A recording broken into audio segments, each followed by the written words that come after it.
अस्सलामुअलैकुम नाज़रीन मोहतरम, इंतहाई अफसोसनाक तहरीक लबई पाकिस्तान पर तशद्दुद, शैलिंग, गोलियां बरसाने के बाद, शहीद करने के बाद अब भी जनाब कराची की हुकूमत को सुकून नहीं आया और उन्होंने जनाब जो कराची के अमीर थे अल्लामा मुफ्ती कासिम फखरी साहब, नाज़रीन मोहतरम, उनको प्रेस क्लब के बाहर से गिरफ्तार कर लिया गया है। जी हाँ नाज़रीन मोहतरम, अल्लामा मुफ्ती कासिम फखरी साहब जो हैं उनको प्रेस क्लब के बाहर से आज गिरफ्तार कर लिया गया है।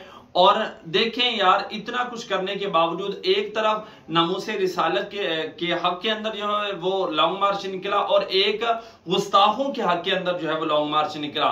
तो जनाब गुस्ताखों को प्रोटोकॉल दिया गया, हुजूर के गुलामों पर जनाब गोलियां, शेलिंग सारा कुछ बरसाया गया, लेकिन उसके बावजूद भी सुकून नहीं आया और आज मुफ्ती कासिम फखरी साहब को नाज़रीन मोहतरम गिरफ्तार कर लिया गया है। नाज़रीन मोहतरम, इंशाल्लाह अब मरकज का इस हवाले से जो ही कोई अगला लाहे अमल आता है तो वो भी इंशाल्लाह आपके साथ शेयर करेंगे।